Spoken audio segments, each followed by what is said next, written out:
Good morning बच्चों। आज बेटा लक्ष्य सीरीज में आपको मैं रे ऑप्टिक्स से स्टार्ट कर रहा हूँ। रे और वेव ऑप्टिक्स जो पोर्शन है ये बहुत ही इंपॉर्टेंट आपके नीट के लिए, और कम से कम इन दोनों यूनिट से मिला करके जो है लगभग 4 क्वेश्चंस रहते हैं, लेकिन उसमें सबसे ज़्यादा जो इंपॉर्टेंट है वो रे ऑप्टिक्स। और रे ऑप्टिक्स में वैसे भी बहुत कुछ है पढ़ने के लिए, लेकिन सिर्फ मैं आपको बता रहा हूँ कि कौन से मेन टॉपिक हैं जिसको आपको पढ़ना ज़रूरी है, ठीक है। और रे ऑप्टिक्स से पिछले 15 सालों में लगभग 43 क्वेश्चन पूछे गए टोटल, ठीक है। अब आप देखिए प्रिज्म से सबसे ज़्यादा क्वेश्चन प्रिज्म से पूछे गए 14 क्वेश्चन, लेंस से पूछे गए 12 क्वेश्चन, माइक्रोस्कोप और टेलीस्कोप से आपके कुल 8 क्वेश्चन पूछे गए हैं। रियल एंड अपेरेंट डेप्थ, एक फॉर्मूला आपने पढ़ा होगा D/D' इक्वल टू μ2/μ1, उससे आपके 2 क्वेश्चन हैं। मिरर से, और मिरर में स्पेशली कानकेव मिरर, ठीक है, उससे 4 क्वेश्चन और 2 क्वेश्चन बेसिक से हैं, जैसे कौन सी कलर का वेवलेंथ ज़्यादा होता है, या आपसे सीधे सीधे मिरर रोटेशन पे क्वेश्चन पूछ दिया गया है, ठीक है, कि अगर मिरर को हम रोटेट करते हैं थीटा डिग्री तो जो रिफ्लेक्टेड रे है वो 2 थीटा डिग्री रोटेट करती है, ठीक है, उस पर क्वेश्चन पूछा गया। तो लेकिन आपका मेन जो टॉपिक है वो है प्रिज्म, वो लेंस, और ये पूरा का पूरा टॉपिक मैं कोशिश करूंगा अगले लेक्चर में आपको कवर करूंगा, और आज मैं आपको प्रिज्म आपको कंप्लीट कराता हूं, ठीक है। या जितना से जितना ज़्यादा हो सकता है, लगभग 15 से 20 मिनट में वो मैं आपको बताता हूँ बस, ठीक है बेटा। तो स्टार्ट करते हैं प्रिज्म से। प्रिज्म में क्या क्या पढ़ना, अब आप समझिए कि 14 क्वेश्चन, मतलब 1/3 क्वेश्चन तो सिर्फ प्रिज्म से है। तो प्रिज्म आपको सबसे इंपॉर्टेंट है, उसके बाद लेंस, और फिर टेलीस्कोप और माइक्रोस्कोप। तो सबसे पहले हम लोग प्रिज्म देखते हैं बेटा, प्रिज्म में क्या क्या चीज़ें पढ़नी है आपको, ठीक है। प्रिज्म में सबसे पहले आप ध्यान रखिएगा, देखिए क्या क्या चीज़ें आपको जाननी चाहिए। एक ये प्रिज्म है, मान लीजिए ये प्रिज्म एंगल ए है, एक रे में ड्रॉ कर रहा हूँ, इंसिडेंट रे, ये रे यहाँ आई, फिर आप यहाँ नॉर्मल ड्रॉ करते हैं और रे कुछ ऐसे बनाते हैं हम लोग। इस एंगल को क्या कहते हैं बेटा, आई, ये होता है R1, इसको कहते हैं R2, और इसको कहते हैं एंगल ऑफ इमर्जेंट, ठीक। और ये है आपका एंगल ऑफ प्रिज्म। अब इसमें जो बेसिक फॉर्मूले हैं प्रिज्म से, वो देखिए क्या है। प्रिज्म से रिलेटेड सबसे पहली चीज़ तो ये, इसका डेविएशन कितना होगा। प्रिज्म से मेनली हम लोग डेविएशन डिस्पर्सन ही पढ़ते हैं। तो डेविएशन सबसे पहले तो आपको इस पॉइंट पर आपको इस नेसला लगाना आना चाहिए। तो मान लीजिए हम लोग, अच्छा आपका किसी और मीडियम का नहीं पूछा गया है अभी तक क्वेश्चन, बाहर का मीडियम जो सराउंडिंग मीडियम है प्रिज्म का, वो एयर लिया गया, और इसका रिफ्रैक्टिव इंडेक्स मान लेते हैं हम म्यू, ठीक है। और अगर एयर नहीं होगा तो इसका मान लेते हैं μ1, और इसको मान लेते हैं, चलिए μ1 और μ2 मान लेते हैं, और एयर के लिए μ1 की वैल्यूज क्या होती है 1, एयर के लिए रिफ्रैक्टिव इंडेक्स क्या होता है बेटा 1।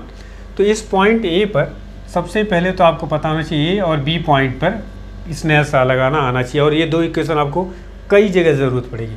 तो पहला क्या है, इस नेसला, पहला इक्वेशन, इस प्रिज्म से रिलेटेड 4 इक्वेशन, वो चारों इक्वेशन आपको कायदे से पता होना चाहिए कि क्या है वो। सबसे पहला आपका μ1 sine I is equal to μ2 sine R1, देखिए। और दूसरा इक्वेशन सेकेंड सरफेस पे जब आप इस नेसला अप्लाई करेंगे तो यहाँ आएगा μ2 sine R2 is equals to μ1 sine E, ये दूसरा इक्वेशन हो गया, ठीक है। और तीसरा इक्वेशन क्या इसमें पड़ती ज़रूरत, बेसिकली आपको क्या दिया होता है ध्यान रखिए। प्रिज्म देने का मतलब उसका एंगल ऑफ प्रिज्म दिया होगा, और क्या दिया होगा, एंगल ऑफ इंसिडेंस दिया होगा। 2 चीज़ें जनरली दी होती हैं, ठीक है। तीसरा फार्मूला जो होता है वह R1 plus R2 equal to angle of prism के इक्वल होता है, ठीक। और चौथा फार्मूला आपका होता है इसमें deviation, delta is equals to I plus E minus A। ये 4 बेसिक फार्मूले आपको पता होने चाहिए, ठीक है, प्रिज्म से रिलेटेड। अब अगर मान लीजिए प्रिज्म आपका थिन है, तो उस केस में डेविएशन का फॉर्मूला क्या होता है। ये तो जनरल प्रिज्म के लिए हो गया, फॉर प्रिज्म,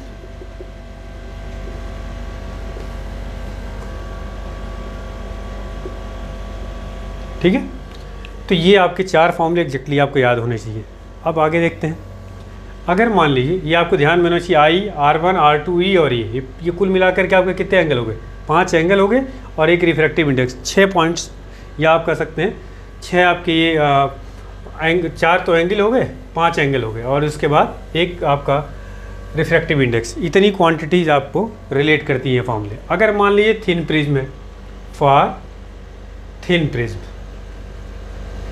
थिन प्रिज्म का मतलब क्या होता है, एंगल ए जो है स्मॉल होगा, एंगल ए इज स्मॉल, ये क्वेश्चन में लिखा होगा, ठीक है।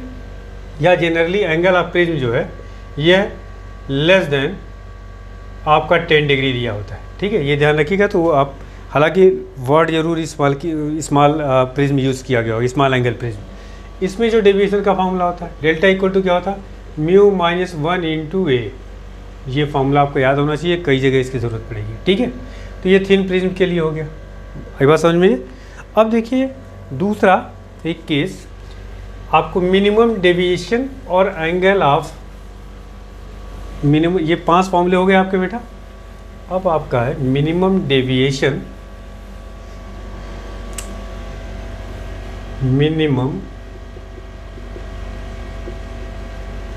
Deviation and prism formula. दो चीज़ें और आपको बताऊं। मिनिमम डेविएशन के केस में क्या होता है, याद रखिएगा, in case of minimum deviation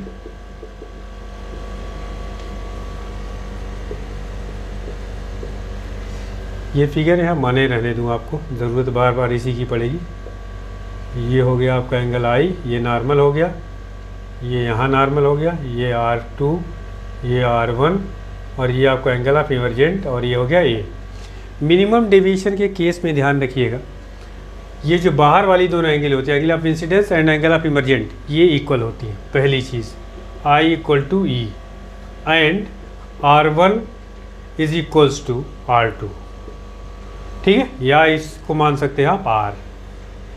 ये आपका ये R1 और R2 क्या होते हैं, सेम होते हैं, इसको R सपोज कर सकते हैं। फिर ये दो चीज़ें आपको मिनिमम डेविएशन के केस में पता होना चाहिए। अब मिनिमम डेविएशन का फॉर्मूला क्या हो जाएगा, इस पर 2 बार क्वेश्चन पूछे गए हैं।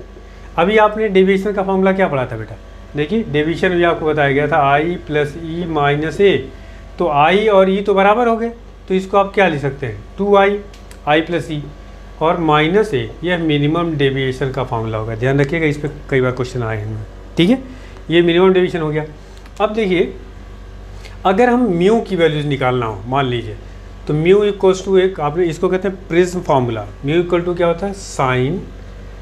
यहाँ पे अगर हम मिनिमम डेविएशन के केस में R1 और R2 तो दोनों बराबर हो गए, तो इसको R लिख दिया हमने। अगर यहाँ पे हम लोग इस नेस लॉ अप्लाई करें तो क्या लिखेंगे, देखिए 1 इंटू साइन आई, मतलब sine I equal to mu into sine R. तो यहाँ से म्यू इक्वल टू क्या आएगा बेटा, sine I upon sine R. I की वैल्यू यहाँ से देखिए क्या आएगा, delta M plus A upon 2, यहाँ पुट कर लीजिए, sine A plus delta M upon 2। और साइन आर की वैल्यूज़ क्या हो जाएगी, यहाँ से देखिए, ये यहाँ से अभी आपको बताया गया था कि R1 plus R2 is equal to क्या होता है बेटा, ए। और R1 और R2 दोनों बराबर है मिनिमम डेविएशन के केस में, तो इसको लिख लिया R plus R equal to A. तो ये हो गया 2R इक्वल टू ए। तो R इक्वल टू क्या आ जाएगा बेटा, A/2। यहाँ R के जगह A/2 रख सकते हैं आप। तो ये फॉर्मूला आपका फाइनली प्रिज्म फार्मूला, इसको आप ऐसे लिख सकते हैं, mu equals to sine A plus delta M upon 2 और अपान साइन ए अपान 2। ये प्रिज्म फार्मूला आपको पता होना चाहिए। तो देखिए मिनिमम डेविएशन के केस में याद होना चाहिए आपको, I equal to E, R1 और R2 आपस में इक्वल होते हैं, और मिनिमम डेविएशन का फॉर्मूला ये होता है। और प्रिज्म का जो रिफ्रैक्टिव इंडेक्स है, अगर वो निकालना हो तो हम लोग प्रिज्म फार्मूला यूज़ करते हैं। ये फार्मूले आपको बिल्कुल याद होने चाहिए, ठीक है। तो नोट करिए इसको। अब इसके बाद इसमें एक क्वेश्चन पूछा जाता है बेटा कि अगर दूसरी फेज जो प्रिज्म की, वो अगर मान लीजिए ये सिल्वर्ड हो गई, मतलब ये मिरर की तरह काम करने लगा, तो रे यहाँ जाएगी। और ये क्वेश्चन पूछा गया है कि यहाँ पे अगर ये नॉर्मली इंसिडेंट हो रही है सेकेंड फेज पे, तो जाहिर सी बात है मिरर में अगर नॉर्मली इंसिडेंट हो रही है तो इसी पाथ को ये तो एंगल आई हो गया, और ये क्या हो गया आपका आर हो गया, जिसको R1 लिख रहे थे। और यहाँ पे इस केस में R2 क्या हो जाएगा बेटा, 0 हो जाएगा। इस पे क्वेश्चन पूछे गए हैं। तो R2 अगर ये सिल्वर्ड फेस है तो ये नॉर्मली इंसिडेंट हो रही तो सेम उसी पाथ से रिवर्स हो जाएगी, तो R2 इज इक्वल टू 0 हो गया। तो आपने फॉर्मूला पढ़ा है R1 plus R2 equal to A, angle of prism. तो यहाँ देखिए R2 0, इसका मतलब R1 इक्वल टू क्या हो गया A, मतलब यह जो एंगल है यह एंगल ऑफ प्रिज्म के इक्वल हो जाएगा। अब यहाँ से अगर आपको मान लीजिए म्यू कैलकुलेट करना हो तो इस नेशनलाइज पॉइंट पे अप्लाई करेंगे तो लिखेंगे साइन आई, या आप ऐसे लिखिए μ1, पहला वाला जो मीडियम में क्या है एयर है, तो 1 into sine I equal to mu into sine R. R का मतलब क्या हो गया आपका ए हो गया यहाँ पे, तो म्यू इक्वल टू यहाँ से आ जाएगा sine I upon mu equal to sine I upon sine A. बात समझ में आ रही। अब इसमें आई ए और म्यू तीनों में से कोई दो दिया होगा और तीसरा आप कैलकुलेट कर सकते हैं। तो इस पे क्वेश्चन 2 बार पूछे गए सिल्वर्ड प्रिज्म पे, ठीक है, तो ये ध्यान रखना आपको। इसके बाद प्रिज्म से का एक ग्राफ, हालांकि ग्राफ कभी पूछा नहीं गया, तो ग्राफ आपने पढ़ा होगा थोड़ा सा, हालांकि होता नहीं वो पैराबोलिक, लेकिन लगभग पैराबोलिक शेप में होता है, ये ध्यान रखिए, वो पैराबोला नहीं होता है, ये ध्यान रखिएगा, ठीक है। अब इसके बाद थिन प्रिज्म हो गया, आपका प्रिज्म फार्मूला हो गया। अब इस पे आपको पूछा जाता है dispersion, dispersion of light and angular dispersion. देखिए क्या होता है, आपने पढ़ा होगा कि जब भी किसी प्रिज्म को से वाइट लाइट को पास करते हैं, है ना, एक लीजिए मान लीजिए वाइट लाइट आई, वाइट लाइट, इसमें सॉरी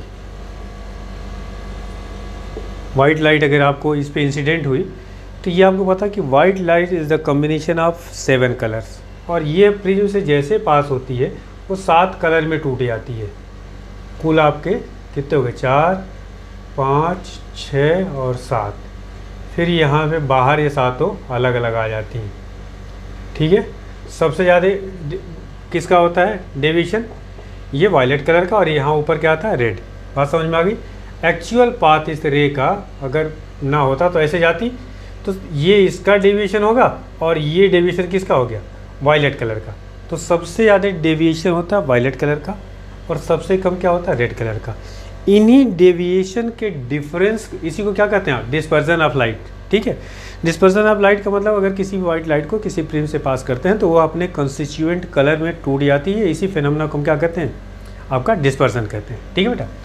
अब इसमें पूछा गया डिस्पर्सन ऑफ लाइट में, ये तो समझ में आपको आ गया, और ये हो गया आपका डेल्टा आर, और ये कितना हो गया बेटा इधर वाला delta V, deviation for violet colour. Angular dispersion क्या है, एंगुलर डिस्पर्सन को थीटा से रिप्रेजेंट करते हैं, और थीटा जो होता है इन्हीं एक्सट्रीम कलर का, देखो ये रेड है, ये आपको पता है VIBGYOR ये होता है, हमें एक्सट्रीम कलर दोनों किनारे वाले कलर चाहिए, रेड और वायलेट है ये। तो थीटा जो होता है यही डेविएशन का डिफरेंस जो होता है, इसी को हम लोग थीटा कहते हैं, ये ध्यान रखिएगा। यही आपका क्या है, एंगुलर डिस्पर्जन, एंगुलर डिस्पर्जन, ठीक है बेटा। और इसको आप डेविएशन का भी बताया था, थिन प्रिज्म का फॉर्मूला क्या होता है डेविएशन थिन प्रिज्म के केस में, इंटू ए, तो ये फॉर्मूला आप रख लीजिए। तो यहाँ हो जाएगा mu V minus 1 into A minus mu R minus 1 into A. इसको सिंप्लीफाई करेंगे तो ये हो जाएगा म्यू वी, सॉरी यहाँ म्यू होगा, mu V minus mu R into क्या हो जाएगा ए। ये है एंगुलर डिस्पर्सन का फॉर्मूला हो जाएगा। बात समझ में आ गई। एंगुलर डिस्पर्सन ये एंगल है तो इसका यूनिट क्या हो जाएगा, रेडियन में हो जाएगा। बात आपको समझ में आ गया कि एंगुलर डिस्पर्सन क्या है, ठीक। तो एंगुलर डिस्पर्सन ये थीटा हो गया, और डेविएशन मेनली यही दो चीज़ प्रिज्म के बारे में पढ़ा जाता है, ठीक है बेटा। हालांकि एक चीज़ इसमें और है, मेन डेविएशन भी कभी कभी पूछा जाता है, या डिस्पर्सिव पावर आपने पढ़ा तो बहुत कुछ होगा, बट कभी भी क्वेश्चन नहीं पूछा गया, इसलिए मैं लेक्चर को बहुत बड़ा नहीं करना चाहता हूँ, सिर्फ उन्हीं पॉइंट को बता रहा हूँ जिस पे आपके सवाल बार बार पूछे जाते हैं, ठीक है। अब इसमें 2 बार क्वेश्चन और पूछे गए हैं कि देखिए ये ध्यान रखिए कि ये आपका क्या है, डेविएशन है, और ये क्या है, डिस्पर्जन।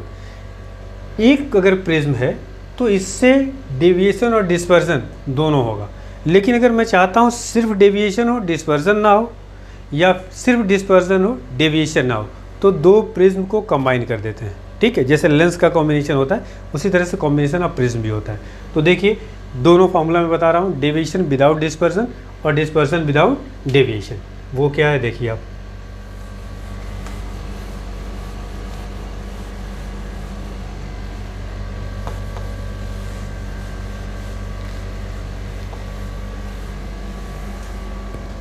क्वेश्चन ये है बेटा, पहली चीज डेविएशन विदाउट डिस्पर्जन,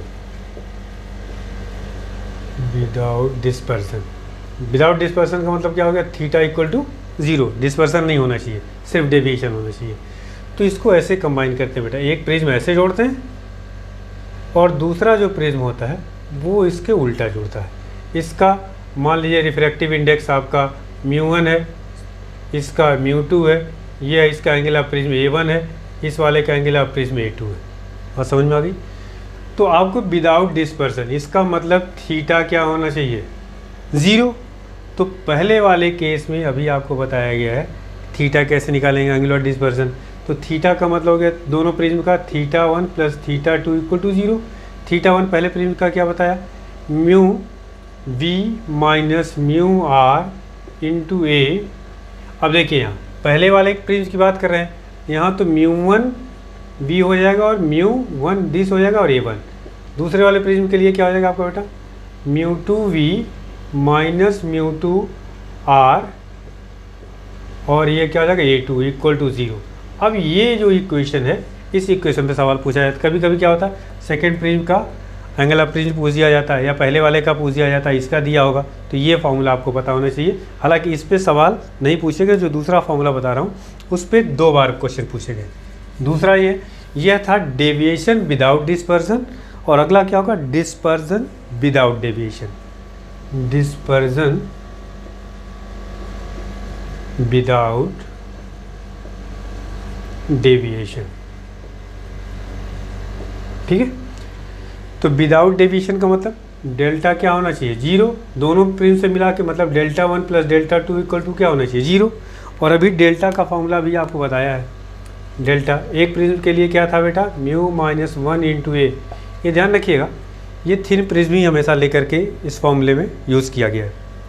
तो यहाँ पे इस केस में, पहले वाले केस में क्या हो जाएगा, μ1 minus 1 a1 plus μ2 minus 1 a2 is equal to 0।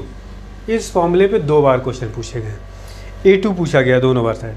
तो a2 देखिए हम पहले वाले का रिफ्रैक्टिव इंडेक्स और ये एंगल ऑफ प्रिज्म है, ये दूसरे प्रिज्म का क्या है।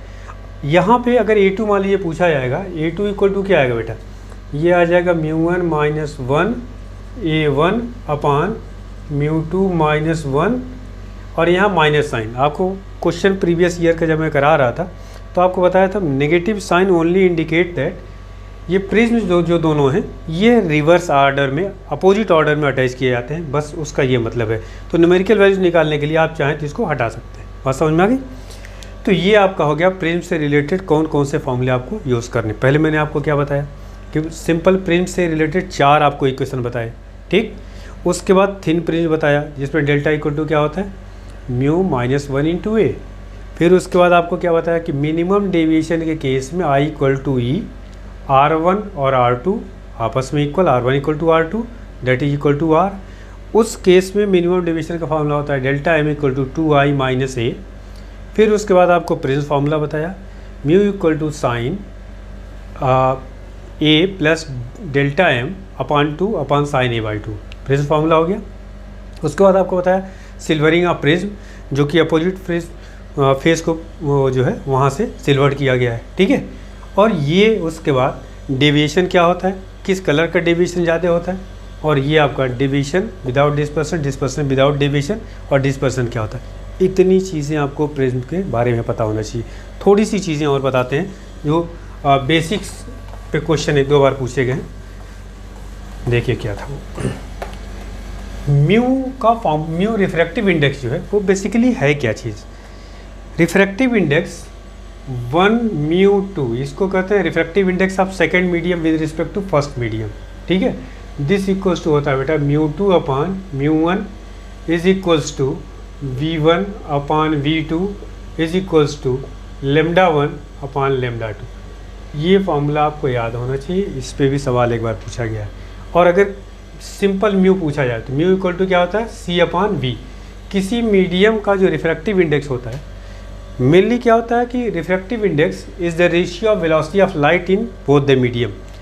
लेकिन अगर किसी मीडियम का रिफ्रैक्टिव इंडेक्स दिया हुआ है, इसका मतलब वह उसका एब्सोल्यूट रिफ्रैक्टिव इंडेक्स होता है।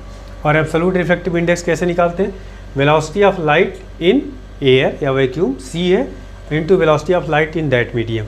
इसकी वैल्यूज तो आपको नोन है 3 × 10⁸। और अगर किसी मीडियम में आपसे पूछा जा रहा है, मान लीजिए वाटर है, तो उसमें आप वेलोसिटी रख देंगे, और ये तो पता ही है वाटर का रिफ्रैक्टिव इंडेक्स आ जाएगा। बात समझ में आ गई। और इसका कोई यूनिट नहीं होता। इस पे सवाल पूछे गए। एक और छोटी सी चीज़ क्रिटिकल एंगल के बारे में आपको, ठीक है। देखिए क्रिटिकल एंगल क्या होता है, या TIR, उसको मैं बताता हूँ। TIR total internal reflection. यह बेसिकली ये आपका मान लीजिए रेयर मीडियम है, ये डेंसर मीडियम है, ठीक है। अगर कोई रे डेंसर मीडियम से रेयर मीडियम में जा रही है, ठीक है, ये होता है एंगल ऑफ इंसिडेंस। और ये जब रेयर में जाएगी तो अवे फ्रॉम द नॉर्मल होगा, कुछ इसका पाथ ऐसा होगा। अगर मैं एंगल ऑफ इंसिडेंस को बढ़ाते जाऊँ तो एक समय आएगा ये सरफेस के अलग चली जाएगी। इस एंगल को हम लोग क्या कहते हैं बेटा, critical angle, C। Critical angle is the angle of incidence in denser medium for which the angle of refraction is 90 degree. देखिए एंगल ऑफ रिफ्रैक्शन कितना होगा, 90 डिग्री। तो इस केस में आपने फॉर्मूला पढ़ा होगा, म्यू इक्वल्स टू, इसका रिफ्रैक्टिव इंडेक्स म्यू है और इधर आपका क्या है, एयर है आपका। म्यू इक्वल टू क्या होता है बेटा, 1/sin c। ये रिफ्रैक्टिव इंडेक्स निकालने का फॉर्मूला। और एक फॉर्मूला और मैं छोटा सा बता रहा हूँ बेटा, जिसमें 2 बार क्वेश्चन पूछे गए। ये तो क्रिटिकल एंगल के केस में जो रे रिफ्रैक्टेड रेज है वो सरफेस के अलग जाएगी। और अगर इस एंगल ऑफ इंसिडेंस को और बढ़ा दें, C से बड़ा कर दें, तो ये सेम मीडियम में आ जाती है, ठीक है। इसको रिफ्लेक्शन कहते हैं। इसी को कहते हैं टोटल इंटरनल रिफ्लेक्शन। तो ये एक चीज़ ध्यान रखिएगा, angle of incidence greater than critical angle. किसके लिए कंडीशन है, फॉर TIR। अगर दोनों साइड में हम साइन ले लें तो sine I is greater than sine C। और साइन C की वैल्यू यहाँ से देखिए क्या है, यहाँ से देखो बेटा साइन C इक्वल टू क्या होगा, 1/μ। तो इसके आप लिख सकते हैं sine I is greater than 1/μ, या आप लिख सकते हैं mu is greater than 1/sin I। ठीक, इस पे 2 बार सवाल पूछे गए, तो ये ध्यान रखिएगा। म्यू की इसकी mu is greater than 1/sin I, और I क्या है, I is the angle of incidence greater than critical angle.